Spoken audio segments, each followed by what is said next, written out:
Hello and welcome to the very first module of literacy education, which has been prepared by East Carolina University for Teach for America. Let's start by discussing how the course is going to work. And that essentially is just letting you know what you need to know so you can be successful. Just as a basic introduction, how things will go. Every time you come into Canvas, which obviously you've already successfully done, so good for you, you know how to get into Canvas. You'll go to Modules, where you found this commentary. It'll always be the first thing, followed by a set of requirements before you can move on to the next module. In the case of this introductory module, that just is this commentary, a quick reading, a quick quiz, and then you're on to the next module. The next module is what is considered a content module. There will be 6 of those. And we're going to get into how exactly you go through those, but in general, they should take about 3 hours and be comprised of a commentary or mini lecture, much like this one, a reading, an activity, and then a quiz. Your very last module should also take you only about an hour and will be a lot like the introductory module, where you have a little mini lecture, you have a reading, and then you have a quiz. So the big difference is that in the introductory and concluding modules, there's less reading and no activity, and that is going to shorten the amount of time that you need to devote to it. Another note to make about how the course is going to run. Typically for these commentaries, you're going to see me here in this studio.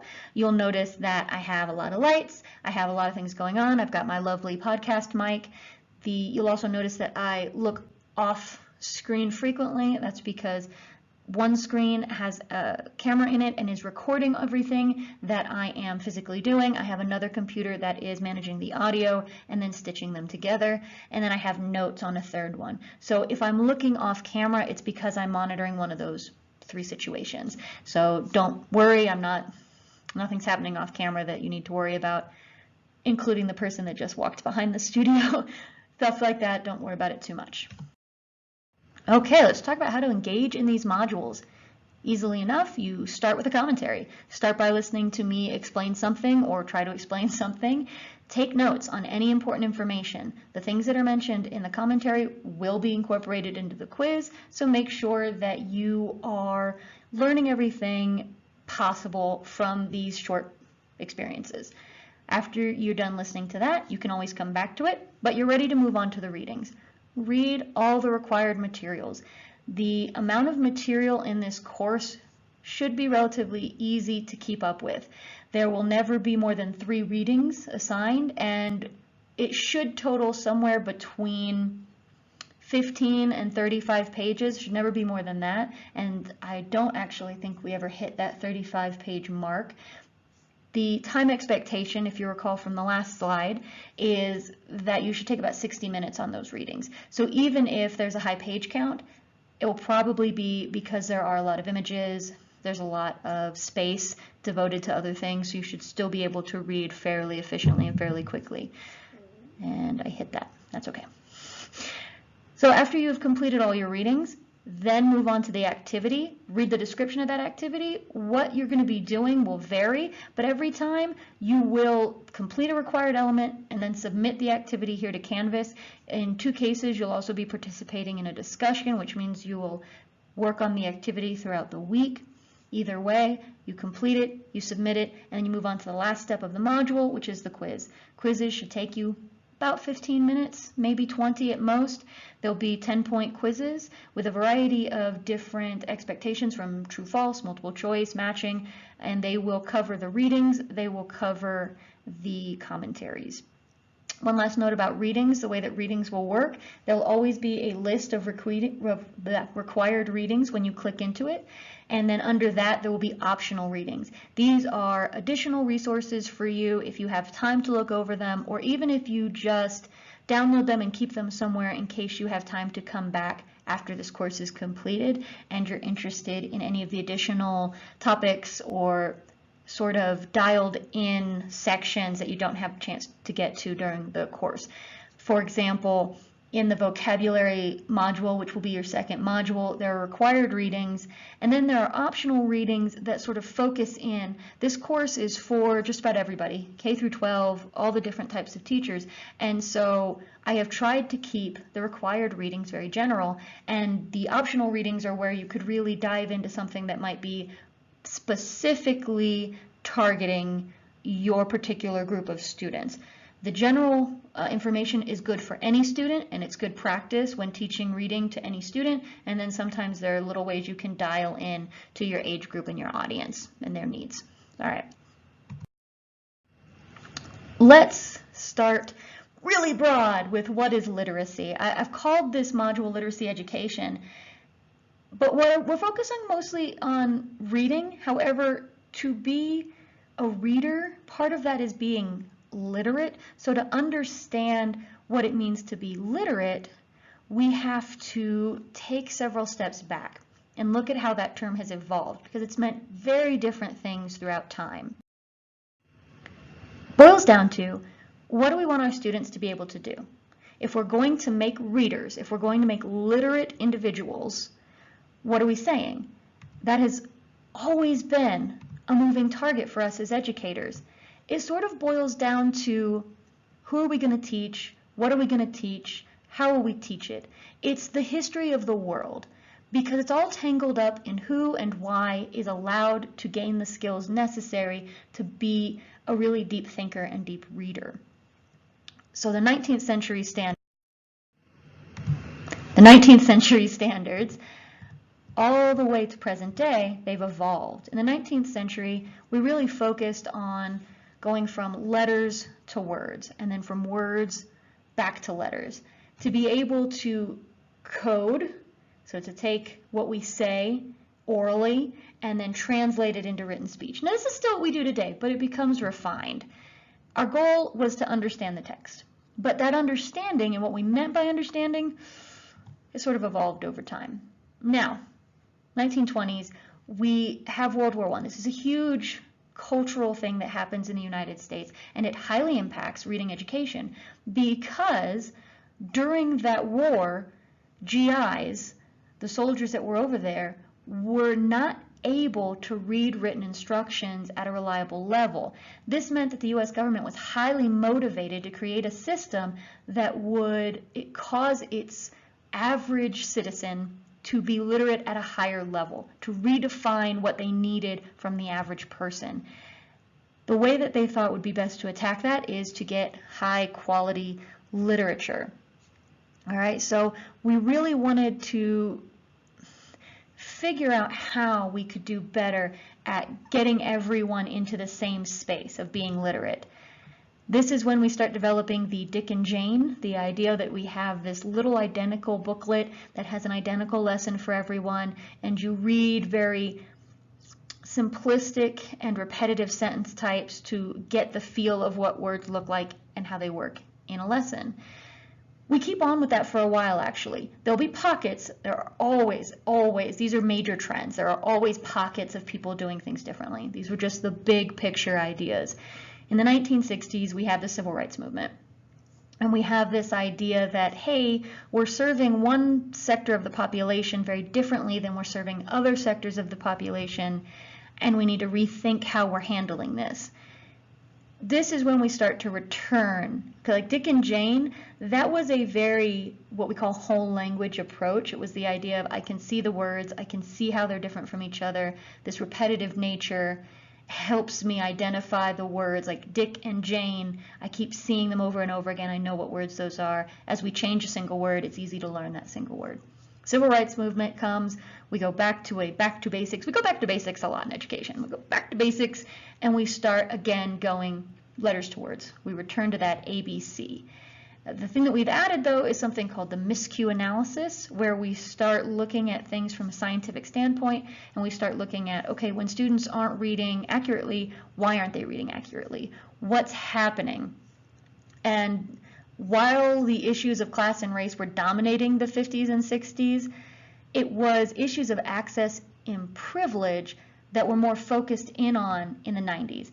And this is where we hit the reading wars. So you've already sort of seen a little bit of this from the 1920s and the 19th century and the 60s, there's this war, there's this back and forth between, do we need to teach letters to words, which is also called phonics, or do we need to teach whole language? Should readers learn how to recognize words in their entirety, or should they learn the building blocks of those words and go from there? And that's commonly known as the reading wars. So we have whole language and we have phonics.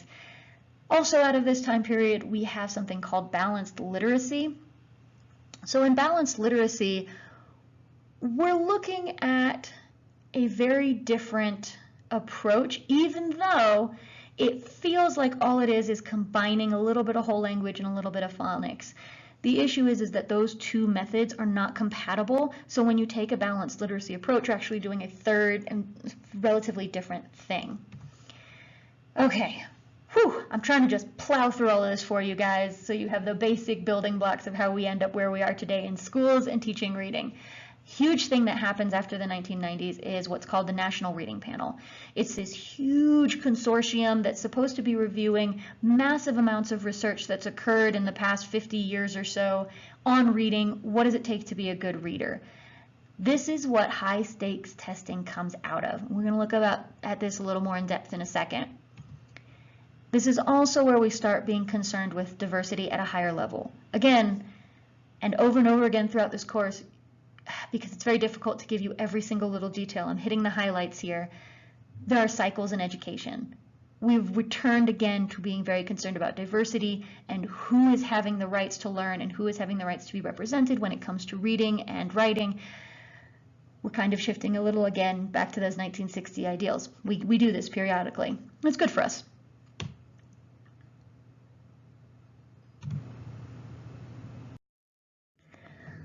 Okay.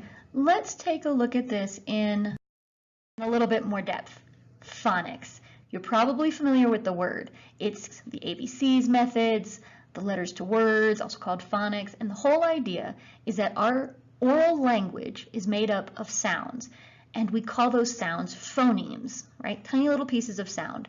And if you take little pieces of sound and put them together, we associate those sounds together and have a meaning, a specific meaning.